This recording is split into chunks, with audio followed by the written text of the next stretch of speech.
O Brasil é um teste de sanidade pra gente, porque assim, todo dia tem uma coisa que é mais absurda do que outra, e a história que se desenrolou, né, de alguns dias pra cá, mas que pegou tração de ontem pra hoje, foi a história da atriz Clara Castanho.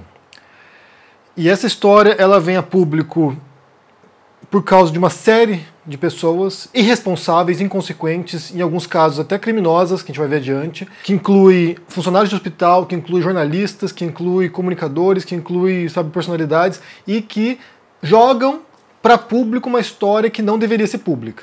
Essa história da Clara Castanho era uma história dela, era uma questão pessoal dela, era um dilema dela, uma tragédia pessoal dela, e que a gente não precisava saber.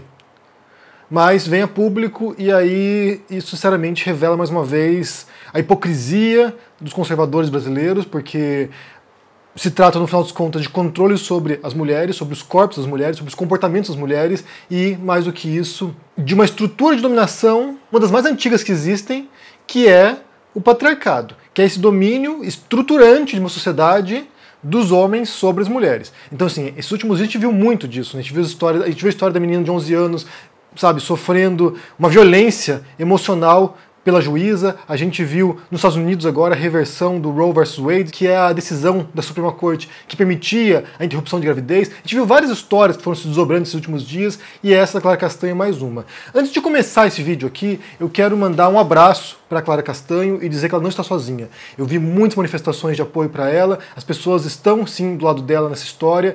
Houve uma reação enorme contra a Antônia Fontinelli, que foi quem reverberou essa história, e também contra o Léo Dias, que foi quem futucou nisso e repassou depois para o Gentili, repassou para a Fontinelli. Então, assim, ela não está sozinha. Ela não está sozinha e ela tem todo o direito de, sabe, reconstruir sua vida, de ter um futuro brilhante, uma vida feliz. Ela tem esse direito e ela não fez nada de errado. Ela não fez nada de errado. A Clara Castanho não fez nada de errado. Ela tem o nosso apoio e ela tem apoio de muita gente que vai dar esse suporte para ela. Então, para começar, um abraço para a Clara Castanho e dizer que você não está sozinha.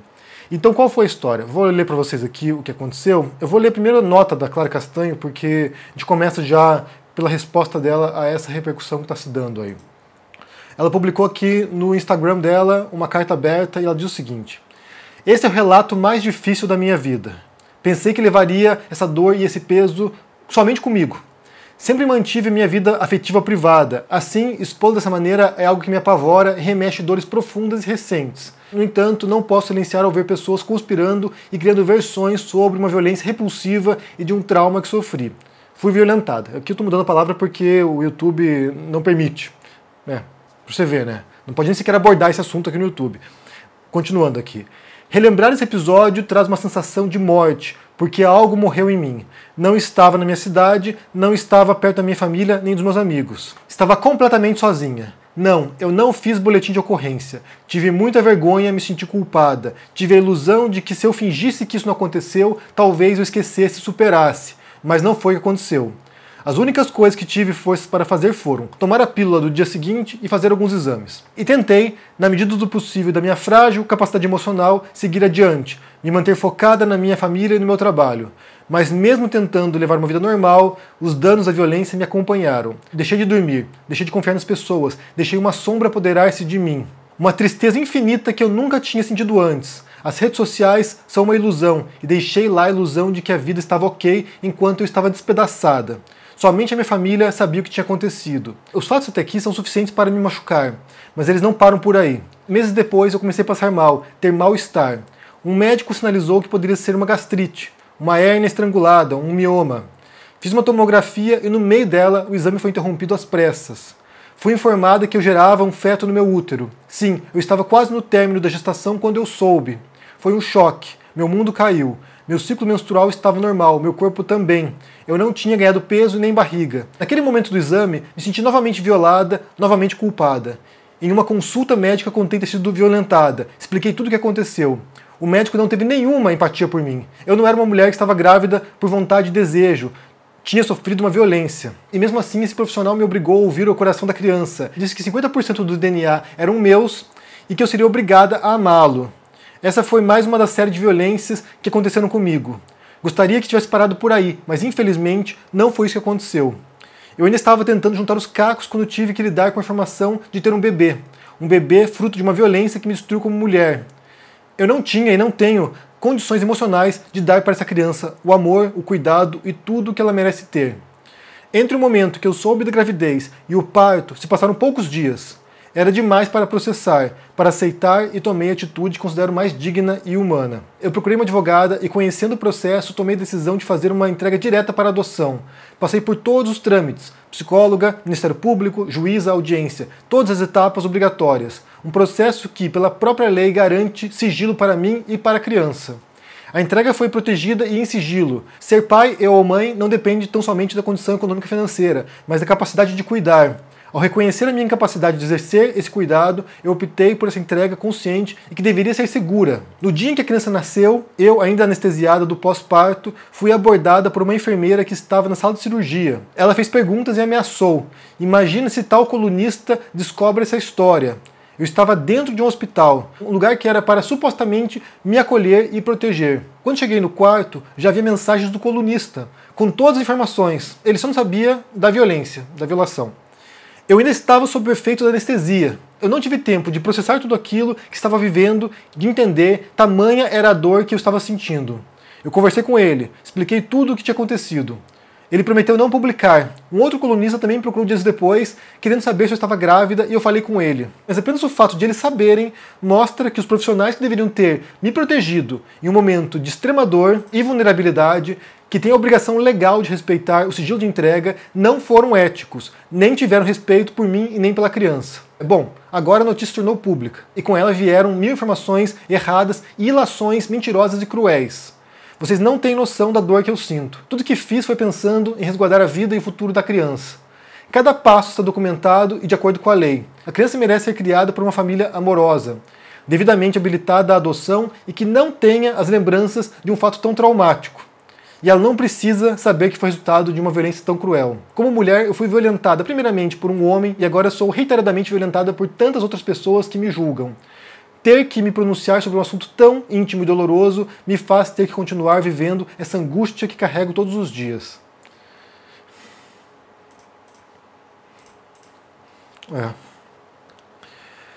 Bem, daí ela se pronuncia por causa, né, de toda a reação, de toda a repercussão, que se dá principalmente por uma fala de 2 dias atrás, 3 dias atrás, da Antônia Fontinelli. Ela vai no canal dela, joga, sem falar nomes, mas joga essa história, se remete ao Léo Dias, né, que é o colunista que depois publica reportagem no portal Metrópolis. Então, assim, há uma cadeia de inconsequência, há uma cadeia de violações do direito de privacidade da Clara Castanho, inclusive da lei, possivelmente, aqui. A gente está falando de violação da lei, inclusive, aqui. Daí a Antônia Fontinelli, quando há essa repercussão contra ela, né? Ela joga uma história que é íntima da Clara Castanho, uma história de violência, para começar, e depois uma história de uma adoção legal, pela lei. E ela vai e diz o seguinte, dada a repercussão de críticas à Fontinelli. Ela publica aqui um textão, eu não vou ler inteiro, porque também não me interessa o que ela tem para dizer sobre esse assunto, mas no final diz o seguinte aqui, olha. Se a história procede do jeito que chegou até mim, só posso dizer uma coisa, alguém tem que responder por isso, e esse alguém não sou eu.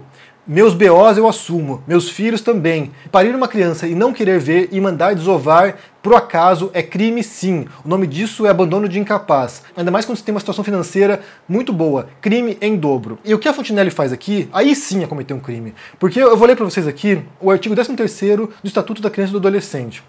Diz o seguinte aqui. As gestantes ou mães que manifestem interesse em entregar seus filhos para adoção serão obrigatoriamente encaminhadas sem constrangimento à Justiça da Infância e da Juventude. Isso é um direito. Ninguém, nenhuma família, pai, mãe, ninguém é obrigado a criar um filho que não deseja. Se não tiver condições financeiras para isso, ou emocionais, ou qualquer outra circunstância. A gente não sabe quais são as circunstâncias individuais das famílias que põem filho para adoção, sabe? A gente não tem como avaliar isso, a gente não sabe o que passa com essas pessoas. Certamente é uma decisão muito difícil. O que a Clara Castanho passou, certamente é inimaginável para muitos de nós. A decisão que ela tem que tomar. Então, assim, ela tem o direito de fazer isso. Ela não fez nada de errado. Ela não cometeu nenhum crime. Só que quando a Fontinelli vai e acusa a Clara Castanho de cometer crime de abandono de incapaz, quem está fazendo isso é ela. Calúnia. Ela está caluniando a Clara Castanho aqui. Então, assim, a cidadã de bem, a patriota, ela está cometendo um crime agora. A Fontenelle está contando um crime agora. Crime contra a honra da Clara Castanho. Bem, como eu falei, tem muitas pessoas envolvidas nessa história, né? A enfermeira que repassa isso pro Léo Dias, o Léo Dias que vai e joga essa informação depois pro Gentili, no programa do Gentili, que repassa pra Fontenelle depois, a Fontenelle que repassa essa história. Então, assim, tem muita gente envolvida que agiram de maneira antiética ou criminosa. A vítima nessa história aqui é a Clara Castanho, em vários níveis, inclusive, em vários níveis. Então, reforço aqui, você não está sozinha, Clara. Tem muita gente que compreende sua situação, que respeita o que está passando e deseja força para você. E aí, para concluir esse vídeo, tem muitos tópicos que eu poderia abordar aqui. Sinceramente, tem muitas coisas que eu poderia abordar aqui, mas eu quero mandar uma mensagem para os homens que me acompanham aqui, né? Porque 2/3 da minha audiência é masculina. E eu quero falar com você que é o homem que me acompanha, que, sabe, me ouve, que, sabe, respeita o que eu digo, que compartilha de algumas ideias, que, sabe, reflete sobre o que eu digo. Porque em grande parte,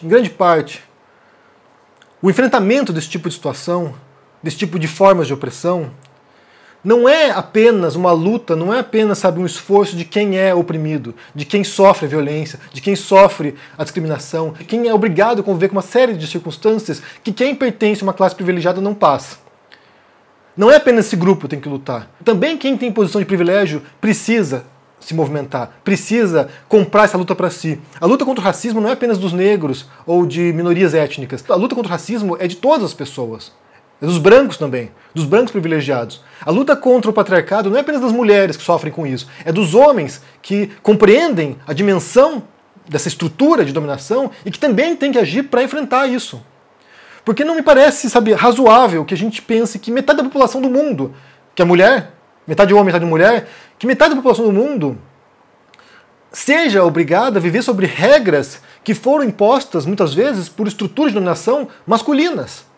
E milenares, né? É uma das formas mais antigas de dominação que existe. A religião é uma estrutura de dominação em grande parte patriarcal. A sociedade como ela é arquitetada, né? O mercado de trabalho, isso são milênios de dominação masculina sobre as mulheres. A gente fala aqui de, sei lá, 150 anos de conquistas das mulheres e 60 anos de revolução sexual. Então faz parte da gente também enfrentar isso. E pra mim essa consciência só veio pra mim essa consciência quando eu me tornei uma minoria. Porque você pergunta assim, mas hein, você é minoria? Você é branco, hétero, cis? Que minoria que você é? Foi quando eu virei imigrante. Quando eu virei imigrante e que eu senti o que era abrir a boca, as pessoas te julgarem, era saber que você era um estrangeiro, um latino-americano. E naquele momento caía sobre você uma série de preconceitos, uma série de estereótipos sobre você. Quando eu descobri o que era ser uma minoria, que eu passei a entender que a luta não era apenas a minha. Não era apenas minha, não era apenas eu que tinha que enfrentar isso. Porque quem está na posição de poder também precisa fazer concessões. Porque muitas vezes as conquistas são luta, sabe, enfrentamento, é preciso agarrar os direitos, mas também são concessões. Quem está no poder também precisa compreender que tem que abrir mão do poder. E aí nesse embate, né, nesse embate aqui é que entra o papel de quem compreende isso. E que está na posição de poder também. Se você for homem, e se você ouve essa história da Clara Castanho agora, esse relato dela, esse texto que ela publicou no Instagram dela, se você ouve esse relato e você não sente nada em relação a essa história, e você acha que isso história trivial, história banal, fofoca, se você ouve isso e não mexe com você, eu acho que é o momento de parar e pensar um pouquinho. Basta a gente relembrar aqui, né, tempos atrás, a história do Mamãe Falei, o Arthur Duval, lá, o deputado Mamãe Falei, que vaza um áudio dele com falas repugnantes, nojentas sobre as ucranianas, e ele disse assim, eu joguei no grupo de futebol. E aí a questão é, que grupo de futebol merda é esse, que as pessoas ouvem esse áudio e não se revoltam com a fala do Mamãe Falei? É isso, é disso que se trata. É de você ver essas situações, é de você compreender essas coisas, de você ouvir essas coisas e não aceitar. E não achar que isso é normal, de não achar que esses abusos, essas formas de opressão são legítimas. É de você se voltar contra isso, e de você passar isso para os seus amigos, e para os seus filhos, e para quem você conhece. Esse é o nosso papel também. A gente não pode falar para as mulheres, a gente não pode expressar o que elas sentem, mas a gente pode expressar repúdio ao comportamento de pessoas como nós e buscar compreender a situação. A gente pode fazer isso, deve fazer isso. Bem, como eu falei, é notícia de domingo isso, né? A gente acorda no domingo para ouvir esse tipo de coisa horrorosa, né? Para ouvir esse tipo de situação, mas eu quero saber o que vocês pensam sobre tudo isso. Se vocês acompanharam essa história da Clara Castanho, Antônio Fontenelle falando merda, o Léo Dias, se vocês acompanharam essa história, me diga o que vocês pensam no comentário aqui embaixo, deixe o joinha, se inscreva no canal aqui, se torne um membro ou um apoiador para dar uma força e se cuide. Tchau. Meus queridos amigos e amigas do canal do Henri Bugalho, eu sou Eduardo Moreira e queria te convidar a assistir um vídeo que traz dados que são surpreendentes, chocantes e necessários nesse momento de país que a gente está passando. No final do vídeo, uma convocação para no dia 30 de junho a gente estar junto. Assiste até o final e no dia 30 de junho a gente se vê novamente.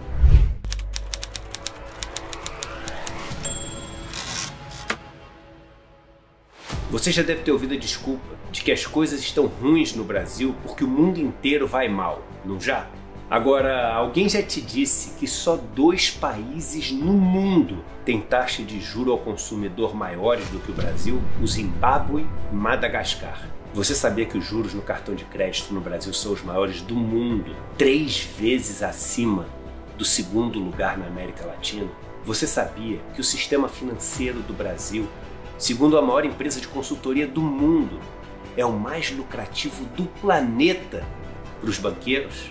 Temos também uma das inflações mais altas, um dos combustíveis mais caros, a taxa de desemprego mais assustadora e o maior número de mortes por 100 mil habitantes entre todas as grandes economias do mundo. Mas isso ninguém te conta. Além de te explicar no detalhe a tragédia que aconteceu no nosso país ao longo dos últimos anos, eu quero te ajudar a encontrar caminhos para sair desse caos. No dia 30 de junho, eu e um grupo de especialistas vamos te ensinar como liquidar com os bancos suas dívidas por uma fração do valor, como guardar suas economias com muito mais rentabilidade e menos risco do que a caderneta de poupança. E vamos desvendar o caminho que o dinheiro faz, saindo das mãos de quem trabalha nesse Brasil para as mãos de quem controla o poder econômico e político. Ao final da aula, uma surpresa bombástica vai ser anunciada.